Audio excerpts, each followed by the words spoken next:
morning, students of All Saints. It's me, Mr. Holland, and today I'm going to be doing this morning's day verbum.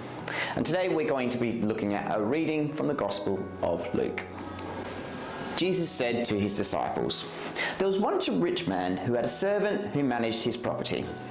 The rich man was told that the manager was wasting his master's money, so he called him in and said, 'What is this I hear about you?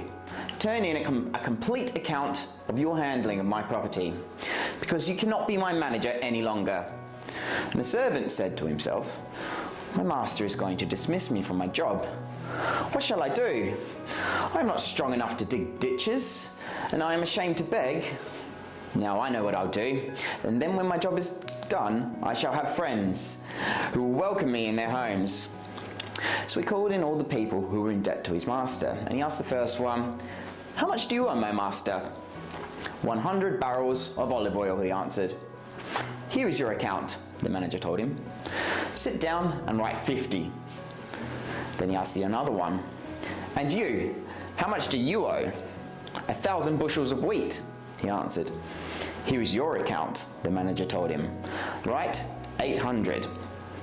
As a result, the master of this dishonest manager praised him for doing such a shrewd thing, because the people of this world are much more shrewd in handling their affairs than the people who belong to the light." And Jesus went on to say, "And so I tell you, make friends for yourselves with worldly wealth, so that when it gives out, you will be welcomed in the eternal home. Whoever is faithful in small matters will be faithful in large ones. Whoever is dishonest in small matters will be dishonest in large ones. If, then, you have not been faithful in handling worldly wealth, how can you be trusted with true wealth? And if you have not been faithful with what belongs to someone else, who will give you what belongs to you?" Thanks for listening. Okay, let's reflect. So basically the story at the first start of the parable it involves two greedy people. You've got one who wants to fire his worker, which is based upon gossip, and then you've got another who retaliates against his manager and basically goes around ripping him off. But the important part of this passage is actually what Jesus reflects upon afterwards, and let's think about that. So the first line, "And so I tell you, make friends for yourselves with worldly wealth, so that when it gives out, you'll be welcomed in the eternal home." Think about what he means by worldly wealth. What is wealth? Now we know Jesus wasn't a rich man, but wealth for him and for all of us: friends, family, responsibility, caring for others, pursuing happiness, and including all people. Staying away from hatred, believing in yourself, protecting the vulnerable. This is true worldly wealth. And then he goes on to say, if you have not been faithful in handling worldly wealth, how can you be trusted with true wealth? The passage teaches us that unless you're able to do this, how can you achieve true happiness? If you're unable to look after your friends, family, if you're unable to care for others, how can you be trusted with anything larger than that? How will you be truly happy? And the second part, which is a part of the reflection Jesus has afterwards, is where he says, whoever is faithful in small matters will be faithful in large ones. And whoever is dishonest in small matters will be dishonest in large ones. So what are small matters? And this is one that is really good for school. Small matters. Think about things that are small, but that make a difference at school. Being on time. Remembering your homework. Avoiding distractions, caring about your school environment, looking after your books, presenting your work well. Being faithful in small matters leads to success in large ones. And students, I can tell you that the students, and you know that we had great success with our Year 11s last year.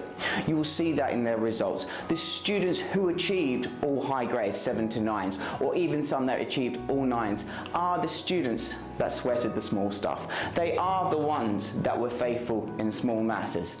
They are the ones that did all of those small things that we can do, and as a result, they were able to be successful and faithful with the large ones, which is proved by the results that they achieved, which we're very much celebrating as well. Do not underestimate the importance of sweating the small stuff, because it leads to success in the big stuff.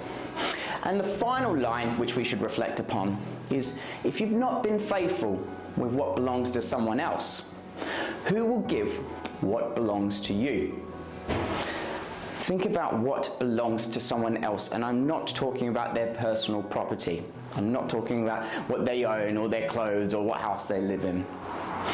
Think about something as simple as their right to be safe or their right to feel included. If you're not able to make someone feel safe and included, how can you expect someone to make you feel safe and included? And that's only one example.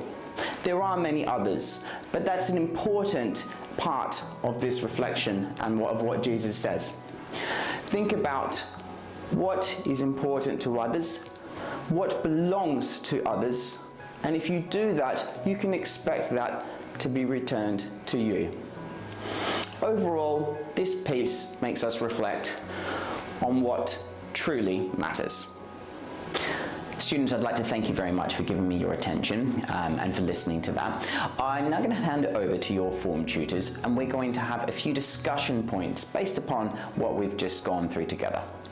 The discussion points that I want you to reflect upon now are the terms true worldly wealth and how can you achieve true happiness. The key word is true. What is true wealth for us? What is true happiness for us? The second is, what are the small matters? Think about the small matters in your life right now, or in our lives right now.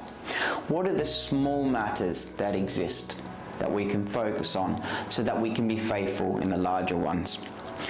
And finally, I want you to think about what belongs to someone else. Remember, I'm not talking about their personal property.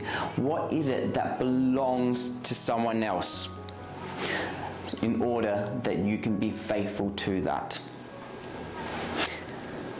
Okay, I'm going to hand it over to your form tutors now, and you can begin your discussion.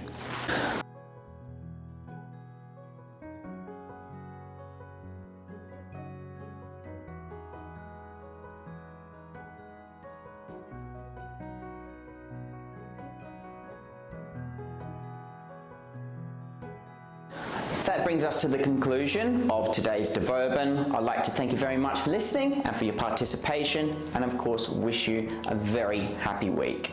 Take care, all saints.